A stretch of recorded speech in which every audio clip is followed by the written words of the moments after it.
Hello and welcome to the Peace Talk, this time with Haian Dukhan. My name is Josef Mühlbauer. I'm a political scientist, author, and peace journalist. I'm also a researcher at Empowerment for Peace, a small NGO based in Graz, Austria. Today, I have the privilege to introduce to you Haian Dukhan. Haian is a lecturer in politics and international relations at Teesside University and a fellow at the Center for Syrian Studies of the University of St. Andrews. He is the author of State and Tribes in Syria, Informal Alliances and Conflict Patterns, published in Routledge 2019. And he's the co-editor of Spoils of War in the Arab East, Reconditioning Society and Polity in Conflict, published in Bloomsbury Press last year. His research focuses on international relations of the Middle East with a particular emphasis on the role of non-state actors in armed conflicts, and this will also be the topic of our interview today. So, dear Haian, I'm very glad and honored that you followed my invitation for this interview. Thank you so much. Thank you so much, Joseph. I'm glad to be speaking to you too here as well. Let us begin with the fall of Bashar al-Assad. Let us begin to talk about him first and his legacy and his family. His father was also ruling the country. Who is the Assad family and who was Bashar al-Assad, and what brings him to the fall?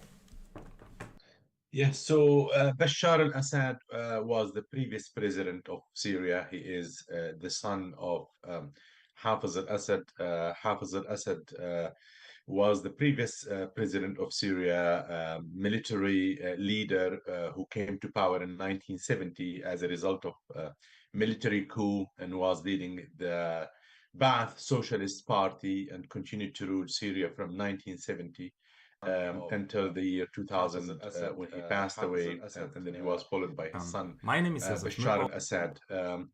What is very kind of distinctive, obviously, about the Assad dynasty is that they come from the Alawite minority, which is a religious minority that, to start with, kind of historically inhabited the Syrian coast and then moved to other parts of Syria.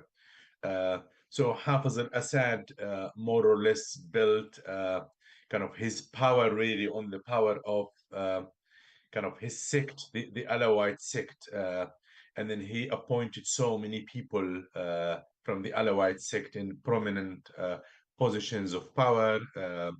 The intelligence services, the army leaders, the majority of them came from the Alawite sect. So sectarianism obviously kind of was a very important element in the rule of Hafiz al-Assad. So Hafiz al-Assad basically, as I mentioned earlier, died in the year 2000, and his son Bashar al-Assad followed him as the president of Syria, and he tried basically to give that image that he is a reformer and that he wants to change things in Syria by following kind of neoliberal economic policies, more or less, and started to improve relationship with the West, visited many Western states at that time between 2000 and 2011 until 2011, when the uprising happened. Many Western leaders visited Syria, and Syria started to give the impression to the outsider world that it is changing. It's not the country that was ruled for many years by kind of the iron fist of dictatorship of Hafiz al-Assad. Obviously, everything changed for the Assad family with the Arab Spring protest movement that started in Tunisia and then moved to Egypt and Libya and other parts of the world. And then the wind of change have reached to Syria in 2011. That basically was the spark of change and the beginning of the end of the Assad dynasty's rule in Syria. I understand. So one can say that the people were very glad and happy that he was overthrown. And with this comes, of course, the aspiration for democracy, for change, for social, maybe an egalitarian society, maybe one can say. So with that in mind, how would you describe the new regime or the new leader, Ahmed al-Shara or former al-Julani? how did he came in power? Maybe we can begin with the transition, and then we can talk about him and his rule.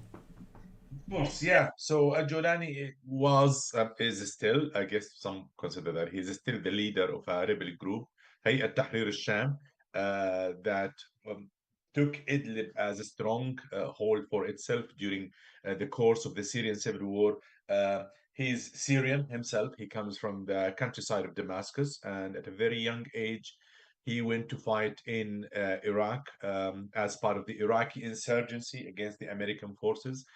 He was arrested by the Americans actually during that kind of counter-insurgency operations against the rebels in Iraq, and then he was released at a later stage.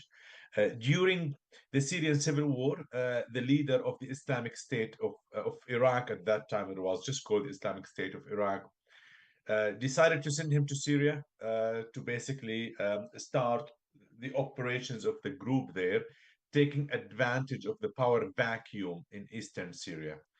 So he went to Syria in the early stages of the Syrian civil war and established a foothold in the province of Deir ez-Zor in eastern Syria. And he called his group at that time Jabhat al-Nusra, and they started conducting attacks against the Syrian regime security apparatus in different parts of Syria. And they started recruiting people from the local community.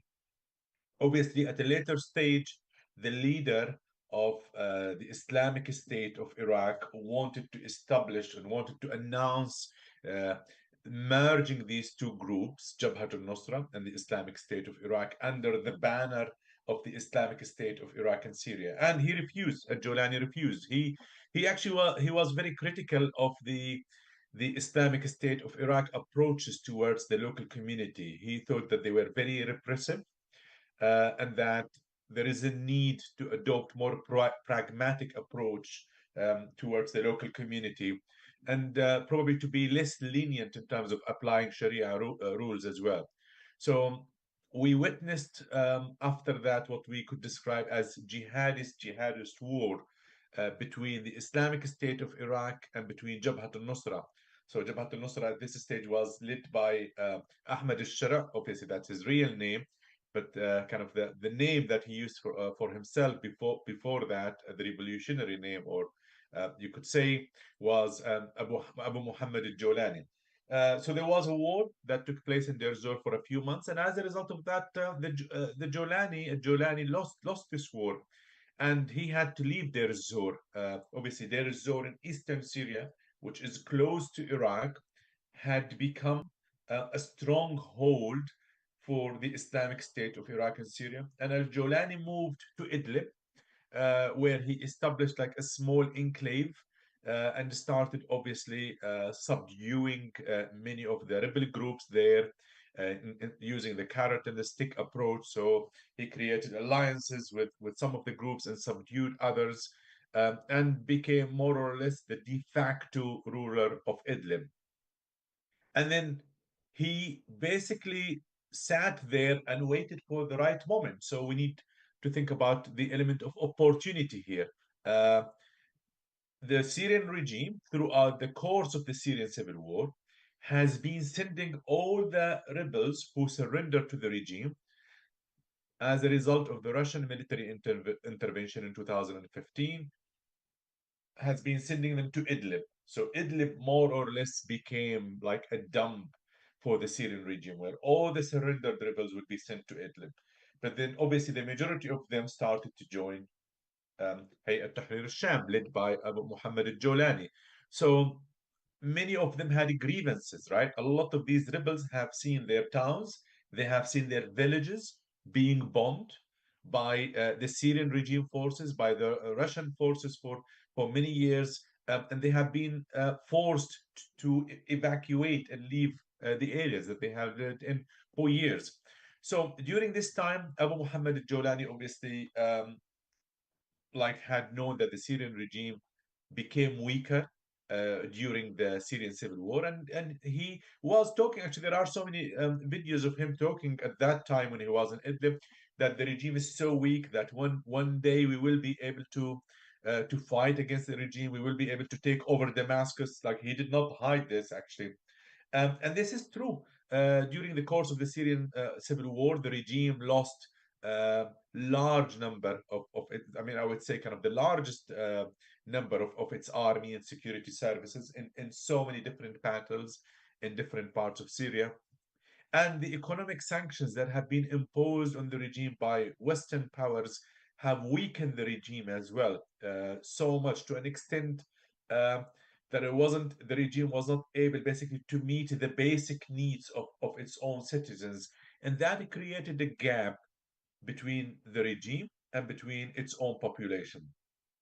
And that can explain, obviously, what happened later on after Hayat Tahrir al-Sham decided to attack Aleppo in the early stages, obviously, of taking over Damascus and toppling the Syrian regime, is that the support base of the regime did not really fight for the regime in a similar way to what happened in 2011. In 2011, we could say that there was a cohesion among the supporters of the regime, but that wasn't the case really in 2024 after so many years, 13 years of war and economic sanctions. So basically, excuse me, Jabhat al-Nusra decided to, or Hayat Tahrir al-Sham decided to basically attack Aleppo, and they were surprised how the defense lines of the regime have collapsed so quickly. And then they moved from Aleppo to Hama, and then from Hama towards Homs, and then towards Damascus. It was such a decisive, quick victory for Hayat Tahrir al-Sham against the regime and against its forces. But obviously, there is an important element that we need to mention here. Why did the regime fall so quickly? You see, things in the Middle East are so connected to each other. We shouldn't forget that before what happened in Syria, we have the 7th of October attacks against Israel that was conducted by Hamas. So Hamas conducted the attack against Israel. And after that, both Iran and Hezbollah announced their solidarity with Hamas. And they started to use more or less kind of Syria as a base to plan attacks against Israel. And as a result of that, Israel launched effective military strikes against Hezbollah, which led to the assassination of its leader, Hassan Nasrallah. And Israel launched an intensive military campaign as well against Iran and against Iranian targets in Syria, which forced Iran to withdraw its forces from Syria. So the Syrian army, for the first time, has found itself lonely in this battle. Unlike 2015, where the regime has got support from Hezbollah and Iran to save it, this time the regime found itself on its own in this battle. And that explains as well, like the quick victory and the prompt fall as well of the Syrian regime forces in December last year. You mentioned now very important questions. I will come back to them a little bit later. I want to mention that our audience can also ask questions. I will put them forward to you. Also, I want to mention that on your website you provide some services like political analysis, adversary and research and consulting. So it's worth to look at your homepage, haiyandukhan.com. What's interesting for me is you mentioned the old regime couldn't handle the economic sanctions and therefore the economic crisis. So many people were, of course, disappointed. And what role does, for example, Qatar, Turkey, and other actors play in financing, in sustaining the the economic situation in Syria, especially in Idlib? Maybe one can ask the question: is there any link between, for example, Turkey or other Arab states in regard of non-state actors in Idlib and around Al-Asha? Of course, I mean, both countries Qatar and Turkey have been very important actors in what happened in Syria. And we could see this actually straight after the fall of the Syrian regime. The first external figures who would visit Syria would be the Qatari and the Turkish, basically intelligence officers, right, to meet with the leader of Jabhat Tahrir al-Sham or Hayat Tahrir al-Sham in Damascus. And this is an indication that both countries have played an important role in what happened in Syria. I mean, when it comes to Qatar, Qatar has been probably the last Arab country to refuse normalizing ties with the Syrian regime, right? It has as well like used its media outlets to continue supporting the Syrian cause, more or less, by funding research, by funding kind of TV programs to show the suffering of the Syrian people and to show kind of the horrific acts that were committed by the Syrian regime. So they were actually strong supporters, I would say, of the opposition. Um, for a long period of time and until the last minute. And the same thing could be said about Turkey as well. Even though Turkey, kind of just before the fall of the Syrian regime, they were hoping that there will be some sort of negotiations with the Syrian regime and that there will be a diplomatic solution to the crisis, which would allow the return of Syrian refugees from Turkey to Syria.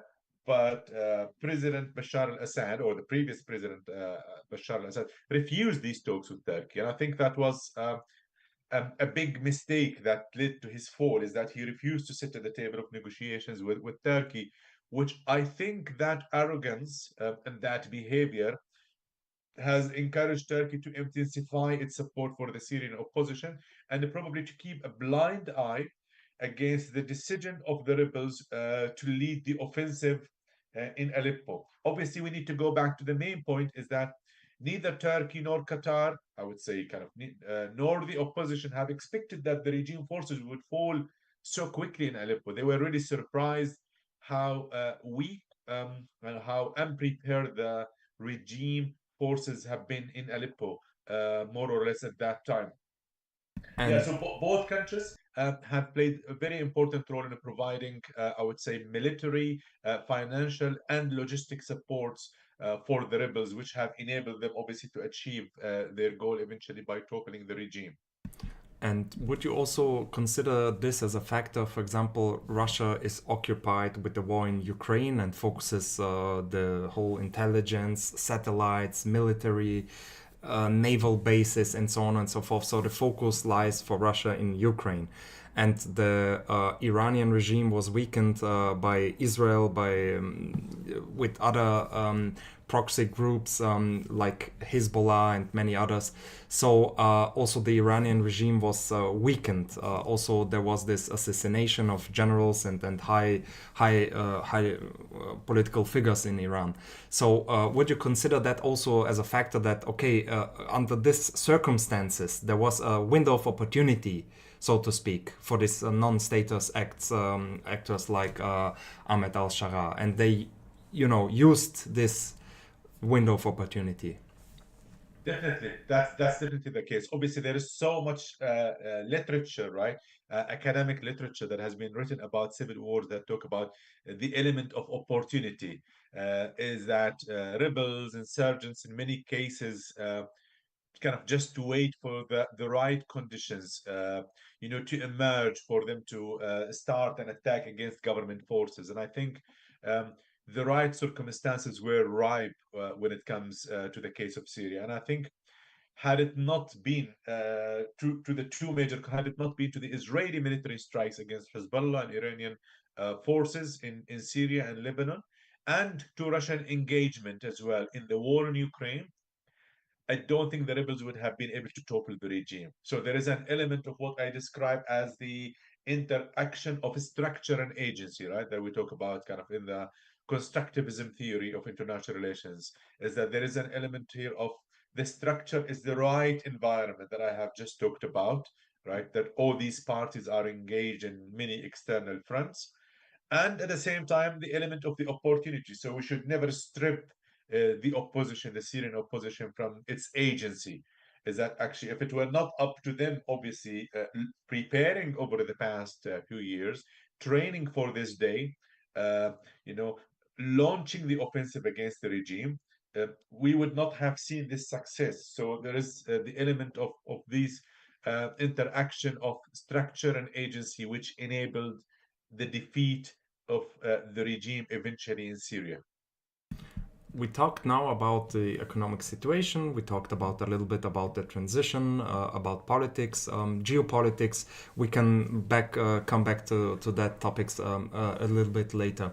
As you studied and published a lot about tribes and about what my question is, what tribes are in Syria present? What are the, for example, ethnic and religious minorities? You mentioned the Alawites. There are many of them. Let's talk about them a little bit. What were their, situation under the Assad rule? What is it now? What did change, or did nothing change for them, for the tribes, for the ethnic and religious minorities? Yes, no, definitely. I guess Syria has always been described kind of as a mosaic, right? Like of different religious and ethnic and sectarian groups. So it's a very really complex layers, I would say, of different ethnic, religious, and sectarian belonging. And when we talk about belonging here, we don't talk about it in a primordial way, right? That identities are fixed.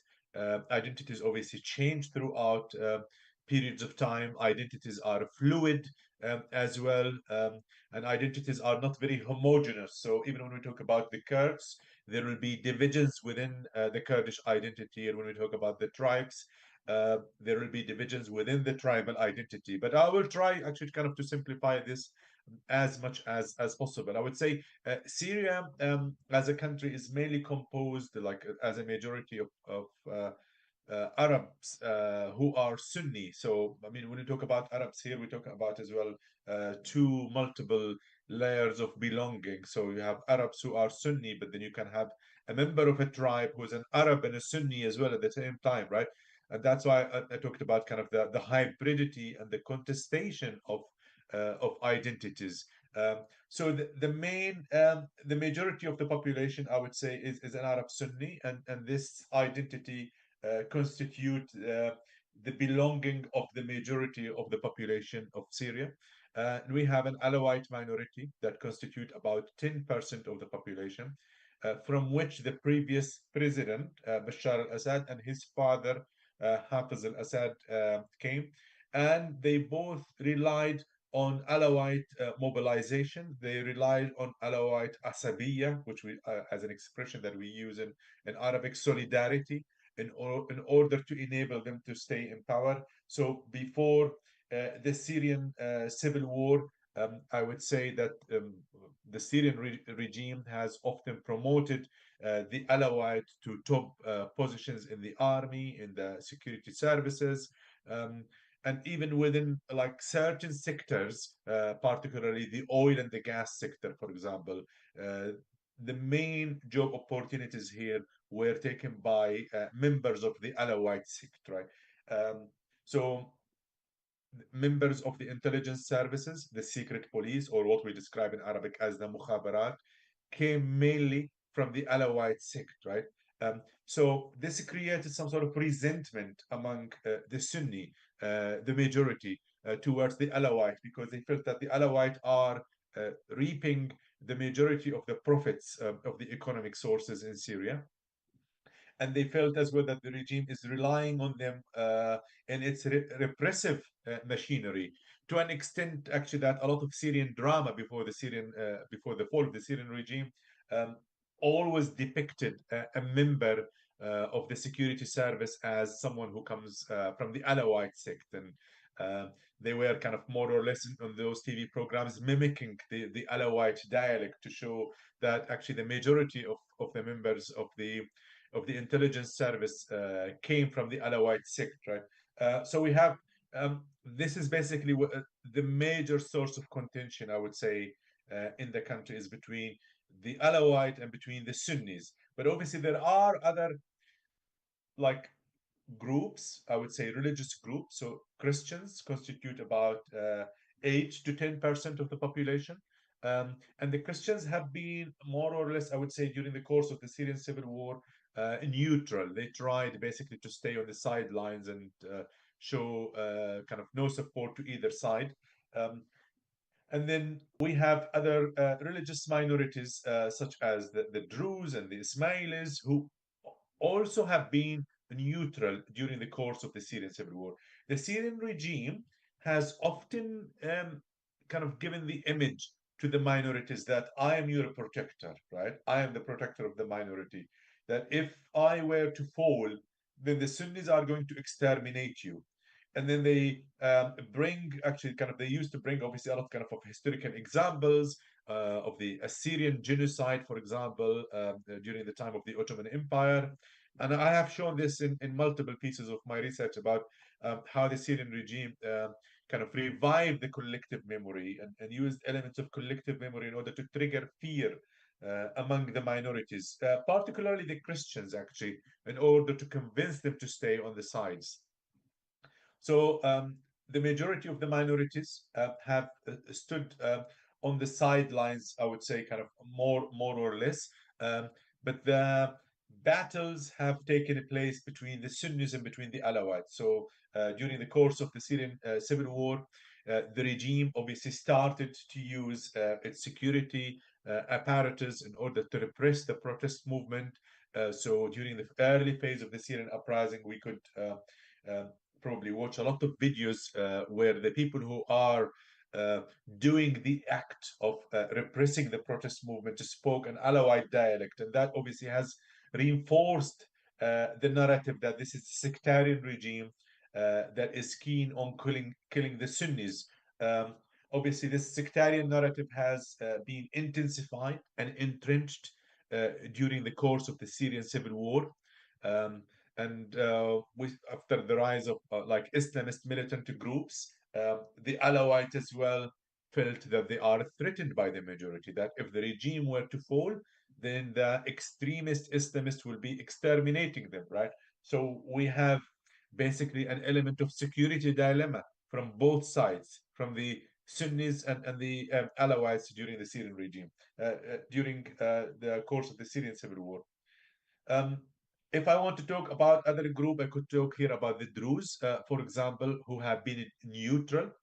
Druze is a religious minority that inhabits the southern part of Syria, in Suwaida. Obviously, they've been very present in the news recently as a result of the fact that there has been a protest movement in Suwaida against the new government, and in Jaramana, which is one of the districts of Damascus, where there's like a Druze minority as well. So the Druze have stood on the sides until 2018. And this is my new research project actually at the moment that looks at the protest movement in Suwaida since 2018 until the fall of the Syrian regime, asking the question, why did the Druze religious minority decide to revolt against the Syrian regime, despite the fact that the Syrian regime has presented itself as a protector of the minority? And this is the research is still in its early stages, but obviously there have been so many reasons why the Druze decided to revolt against the Syrian regime. One could argue is the loss of economic opportunities, for example, as a result of the inability of the regime to revive the economic sector as a result of the sanctions that have been imposed on the regime that I have talked earlier about, and the fact that the Druze felt that the regime is unable to protect them. In 2018, ISIS attacked some Druze villages and killed members of the Druze minority in Suwaida, and the regime has not been able to provide them with the protection. So the Druze then decided, the majority of them decided to move from neutrality to opposition and decided not to stay on the sidelines. If I want to continue talking about other groups, I could move to talk about the Kurds in northeastern Syria. Obviously, Hafiz and Bashar al-Assad have ruled Syria under the facade of what they describe as a secular Arab state, right? and this is what they claim to be the case. But under this facade, obviously, the regime used kind of sectarianism in order to divide and rule the population and entrench its position. But when it comes to other ethnic groups, the regime has not recognized their rights because the regime has considered Syria as an Arab country. So the regime has not recognized Kurdish as an official language. There were so many Kurdish people who lived in northeastern Syria who did not have citizenship. They were not even recognized as Syrian citizens. There were many towns and villages in northeastern Syria as well have been been named like with Arabic names, obviously, or have the Kurdish names have been changed into Arabic names. So obviously, when the uprising took place and the Syrian civil war kind of developed at a later stage, Kurdish population started to carve an area of influence for itself in northeastern Syria. And the critical factor that enabled them to do that was the war against ISIS. ISIS started to rise in eastern Syria, and Western states, including the US and the UK and their allies, started to mobilize forces to fight against ISIS, and they wanted to rely on a local actor. So they have relied on Kurdish forces in order to mobilize Arab forces as well in northeastern Syria and lead the fight on the ground against ISIS. And that has enabled them to create their self-autonomous rule in eastern Syria, right? Which is mainly led, it claims to be kind of composed of Arab and Kurdish leaders, but I would say that the majority of the leaders of Syrian Democratic Forces or the self-administration of northeastern Syria is led by Kurdish forces. And obviously now there are new tensions between them and the new Syrian government, which we could talk about as well in a little bit. But the American military presence in eastern Syria is enabling them more or less to keep that autonomy, obviously because the new Syrian government would not want to clash with the American forces that are stationed in eastern Syria up till now. Yeah, that is also very confusing that two NATO countries are in a indirect or proxy war, so to speak, or conflict. Let's stay with the Kurds for a little bit. Öcalan orders the PKK to dissolve in a historic statement. He's in prison and he came out and he said that the armed struggle is over and that there is no need for armed conflict, and he wanted, so to speak, a peace agreement with Turkey. What does that mean also for al-Shara and for Syria? Yes, of course, I guess there was hope that the call of Öcalan is going probably to make the self-administration in eastern Syria decide to lay down their arms and integrate into the new Syrian army. But we have heard declarations and statements from the leader of the self-administration in eastern Syria, Mazloum Abdul Hadi, that they are not going to lay down their arms. So they're not going to do that in a similar way, probably to what the PKK is doing in eastern Syria. And I think the new Syrian government obviously is in a dilemma because they want to extend their influence to the eastern part of Syria, where the self-administration rules for many reasons, obviously. One of them is preserving the unity of Syria and the sovereignty of Syria as one united state, according to their vision. Secondly, to have access to the oil and gas resources, right, which can help the country recover. Currently, the majority of these gas and oil resources are in areas that are under the control of the self-administration, which hinders the ability of the new central government to access them.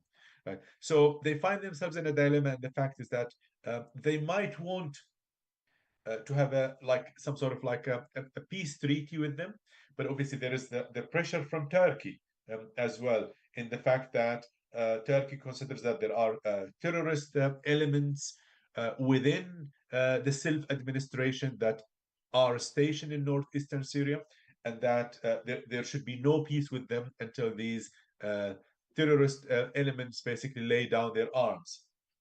At the same time, even if the new kind of government kind of is willing maybe to take things into a military struggle against the self-administration, they are not able to do that, because if they were to do that, they will put them with a direct confrontation with the American forces in eastern Syria. And obviously, they are now in a critical need for the US to lift the sanctions, right? And like that have been imposed on the Syrian regime, and to legitimize the new Syrian government. So at the moment, actually, there isn't much that they could do, as long as the American forces continue to have presence in eastern Syria. The new Syrian government cannot take military action against the Kurdish self-administration in eastern Syria. So I guess at the moment they could just try maybe to sit at the table of negotiations and maybe convince them to integrate under the banner of the Syrian army, and to find a solution to distribute kind of the benefits of the oil and gas that exist in the eastern part of Syria. And if that doesn't happen, they could probably wait for the American decision to withdraw from eastern Syria.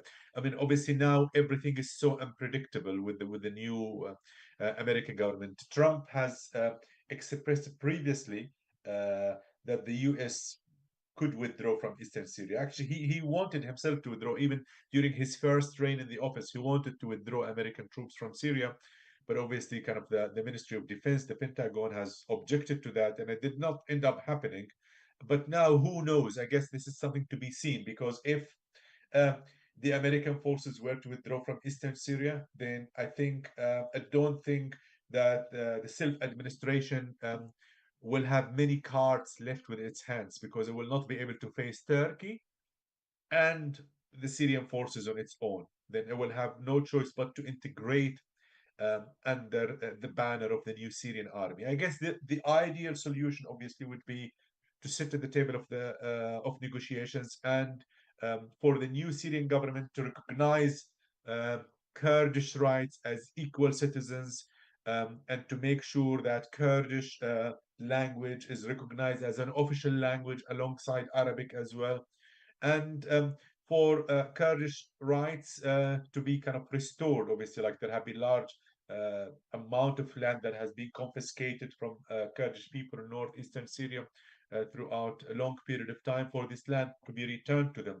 So obviously, that would be the ideal scenario, but time will tell where we are heading, I guess, when it comes to the Kurdish issue in northeastern Syria, which is very complicated and linked to so many factors, right? Like Turkey, the American presence in eastern Syria. Like what is happening in Syria cannot be isolated from what is happening regionally and globally speaking as well. I understand, and I get your point, but as Kurds are living in Turkey, in Iraq, and in Iran, maybe these regimes or this head of states are afraid that this could lead to a domino effect. So if Kurds get an autonomous regions or rights, equal rights, and their language would be accepted, could that be a signal, so to speak, a bad signal for these regimes? And are they afraid? So maybe they have an incentive to convince Al Julani or Al Shara to not go into this process. I'm not sure if you would agree, or what is the situation. No, I agree with you. I guess, yeah, definitely. I guess, Kurdish in Iraq have already gained some sort of autonomy. Syria would be next, and that could encourage, obviously, like Kurdish people maybe to maintain in Turkey, to maintain kind of their separatist, aspirations. So there is definitely kind of that tendency about the need that um, that there shouldn't be really a Kurdish independent kind of state. But at the same time, I think Syria has gone through so much, and I think the future does not lie really in centralization of the process of decision making. I think we need some sort of like a federal system where many of these ethnic and religious groups can have some sort of like self-autonomy, and maybe the ability to have some sort of independence over their own internal affairs. We're not talking about these groups basically having an army or militia, or having like their own independent foreign policy, or controlling the oil and the gas resources. But we are talking about the fact um, that these groups, different religious and ethnic groups, kind of practice their own rituals, can speak their own language. For example, in the Kurds, in the case of the Kurds, or the Assyrians, or others, instead of trying kind of to impose a centralized system of ruling on them, right? In a similar way to so many other states around the world, in a system that we describe as devolution of power. There is no need really to centralize power in the hands of a few in the capital, and yeah, which could lead obviously to escalating tensions in the coming period. Absolutely, yes. And I saw many statements, and I heard a lot of interviews from Al Shara, I believe in BBC and many others. And he stated that he will be more democratic and more inclusive in regard to ethnic and religious minorities. And he was also asked the question if he would impose Sharia and something like that, and what is his, so to speak, connection and past.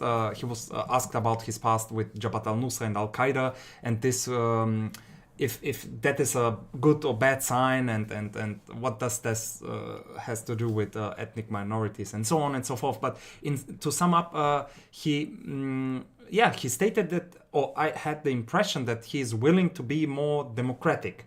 Maybe this is some sort of a diplomatic game that he's playing. I'm not sure, but to come to this question, how do you think? How would you analyze this? Is this a sign of weakness? Because he needs all to include everybody, to local communities. He needs to be friendly, Yes. diplomatic. Is it some sort of a diplomatic game? Is this a sign of weakness, or do you believe is this an authentic will, a democratic will of Al Julani or Al Shara? Yeah, so I think obviously when he arrived he's still like early on, like in power, right? You would need to kind of to show that soft approach. You cannot say I'm gonna kind of rule Syria with an iron fist and Islamize the country, because that is definitely not going to work well with Western powers, especially with sanctions that have been imposed in Syria. So he's been trying to give that image that. He accepts the diversity of the Syrian society, that no strict kind of Islamist rules will be imposed on Syrian society or not. And I think this is still early on. I think this is something to be seen, right, over the coming months. There have been some behavior by some of his like group members on the ground, for example, trying to restrain people from acting in a particular way, uh, talking about the necessity that women need to cover their head. Also, this has not come out as an official policy, but there have been some members of the group who acted according to them independently, without coming back to the government about the need to impose Sharia law, people giving sermons, for example, in schools or different parts of the country, like in the streets, talking about. So this obviously has raised concerns among minority groups. Is that uh, are we really heading into that direction? Or is it just the individual behavior of some members of the opposition? And I think it's probably too early to judge. I think we need a few more months to see where we are heading.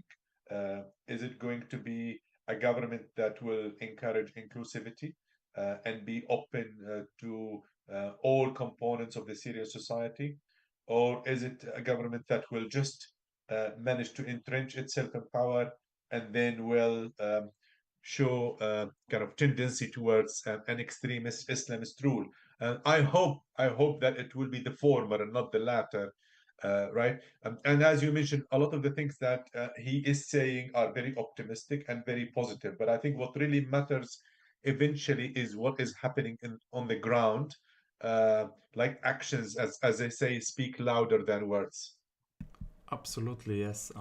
Let's move on to our next and maybe last dimension, the geopolitical dimension.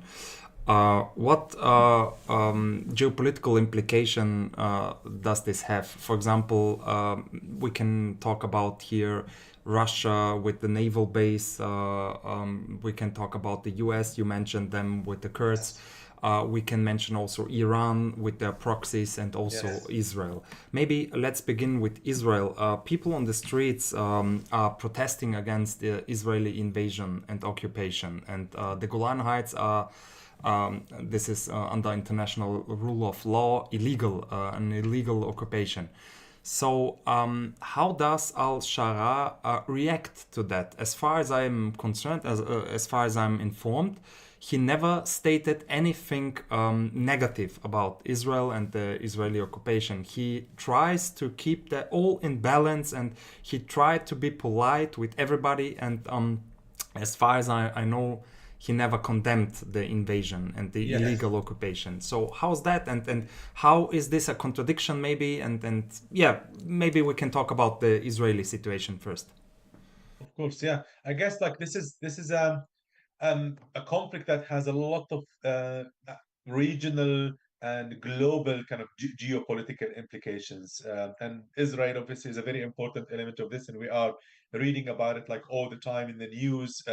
Currently, the new Syrian government realizes that it's very fatigued, right? It doesn't really want to get involved in another military action. They know that Syrians want to focus more on building their infrastructure, building their livelihoods. They don't want to get involved in another military battle, against the Israelis. And as you mentioned, they have been kind of very meek in the way they are expressing maybe kind of their kind of points of view about the Israeli invasion of southern Syria. I think Israel feels that there is an element of security dilemma there, right? That is related to the fact that Syria has gone into a state of, okay, there is a government there, but it's not very powerful government, right? And there are so many different military factions.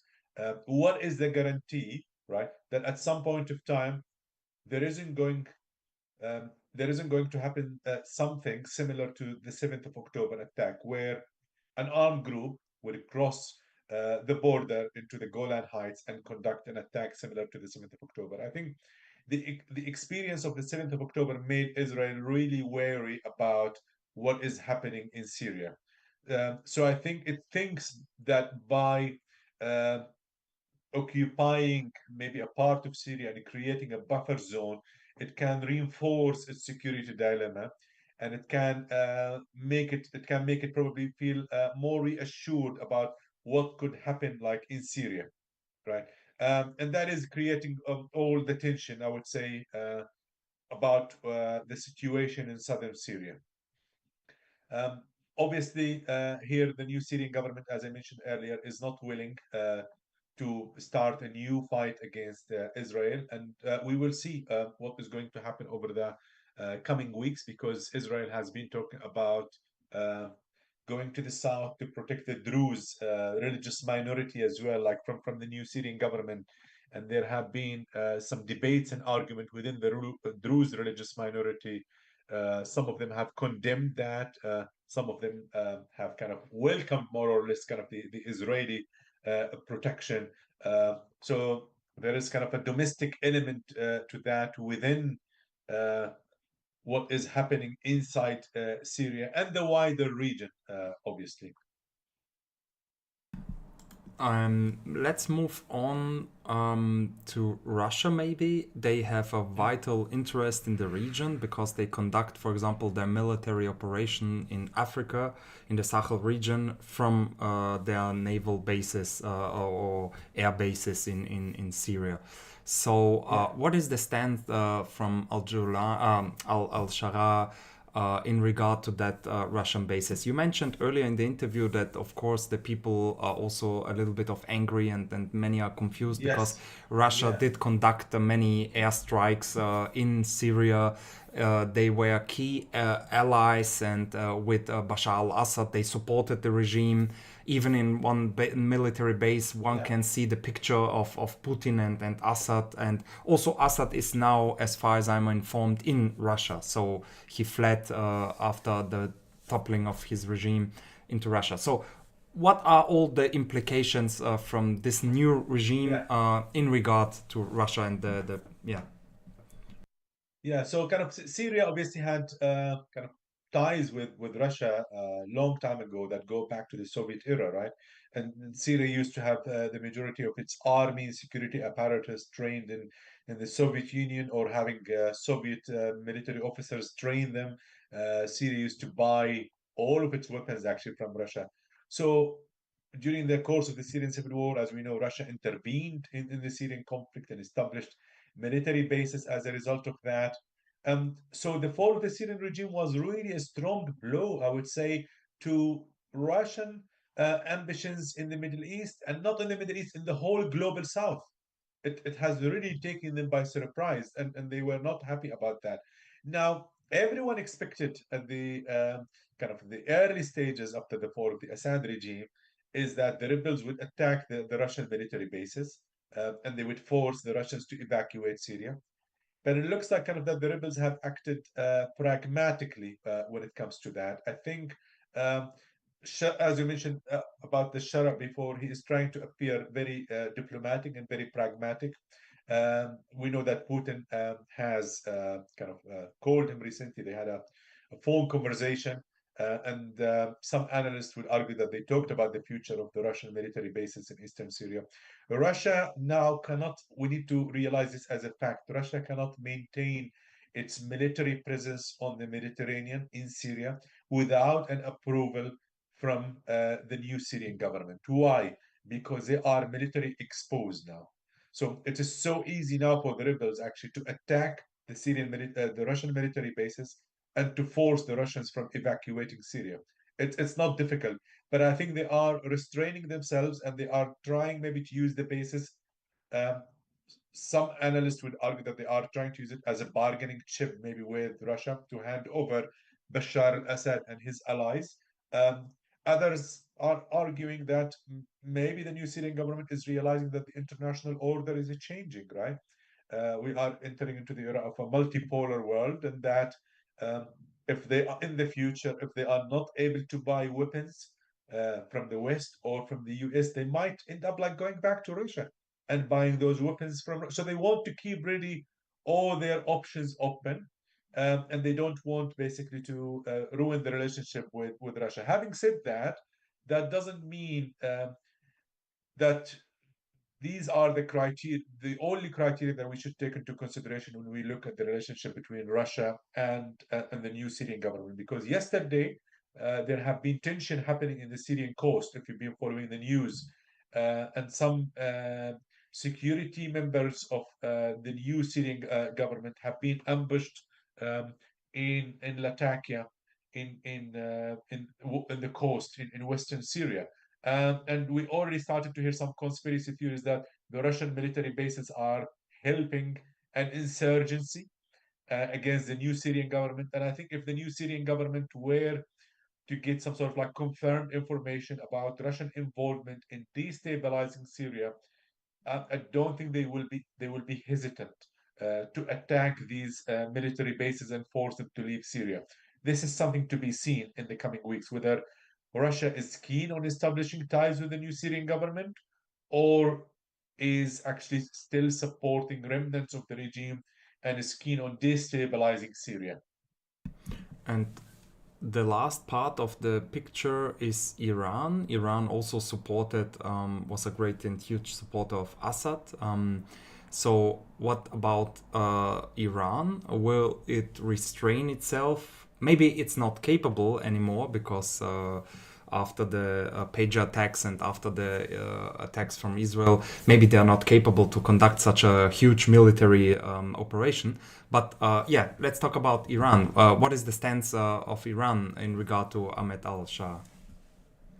Yes, so Iran is a major loser as a result of what happened in Syria. And so far, obviously, the new Syrian government does not have any diplomatic ties with the Iranian regime.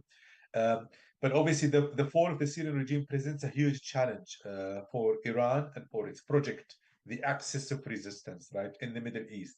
Because the fall of the Syrian regime has cut the ties basically between Iran and between Hezbollah. Uh, Iran will find it really difficult from now on to smuggle weapons to Hezbollah throughout Syria. And that doesn't mean that it's a game over for Iran in Syria. Iran can still play some cards in Syria. Um, Iran is already opening channels of negotiations with the self-administration in northeastern Syria. Um, and the self-administration is probably counting on Iran as a plan B if the Americans were to withdraw from northeastern Syria, number one, and Iran can still rely on some local tribal networks in eastern Syria and on the remnants of the Assad regime, particularly from the Alawite sect in the western part of Syria as well, to destabilize Syria currently. And I'm concerned that Iran would probably fund a low intensity insurgency among the remnants of the Assad regime, particularly from the Alawite sect, particularly those who lost their job opportunities from serving in the army and security apparatus, to form the basis of this low intensity insurgency that could last for months and probably years against the new Syrian government in order basically to destabilize Syria and use that instability as a way to enable it to continue smuggling weapons to Hezbollah in Lebanon. But again, this is something to be seen whether the new Syrian government will be able to deal with these clashes and this low intensity insurgency that is taking place on the coast in the western part of Syria or not. The coming weeks and months are very critical for the future of Syria and the whole Middle East. As you mentioned, the upcoming multipolar world order. Maybe my last question, what role can or does BRICS, for example, play in the whole game? For example, China with its One Road, One Belt initiative, the biggest infrastructure project in human history, want to connect Europe with Asia and many other regions as well. So does China have an interest to invest? They are famous for buildings and infrastructure projects. So is China interested in building up the infrastructure of Syria in, for example, in a trade with maybe oil and gas and other resources? Is this a possibility? Are there talks as far as you know, or what is the yeah? There aren't actually like any talks about this so far, but I don't see it as a far-fetched possibility, particularly with the fact that the US more or less is becoming kind of more isolationist and trying maybe to detract itself from global affairs. For example, we know that a lot of the projects that have been funded by US aid in Syria now, are no longer receiving the funding that they needed. And we know that a lot of Western states, European states, are increasing their military spending, and they will be spending less on international aid. So Syria probably will not be able to rebuild itself as it hoped at some point of time by Western money or Western donors, or even like Arab Gulf states. I don't think that they are willing to invest heavily in Syria to rebuild it. So I wouldn't say that this is not a possibility, that there could be a deal where Chinese companies would invest in Syria like on the long term, in exchange, obviously, of oil and gas and other mineral that exist in Syria. But again, this is something to be seen. But I think there are indicators there because the international system is changing, that what is happening in Syria on the long term will be reliant as well on this new emerging world order. Dear Haian, I thank you very much for your time, for your knowledge, and I also want to spend the last few words on recommending once again your website, haiandukhan.com. Visit this website and you get some books and important information. Dear Haian, I thank you very much. Thank you so much, Joseph.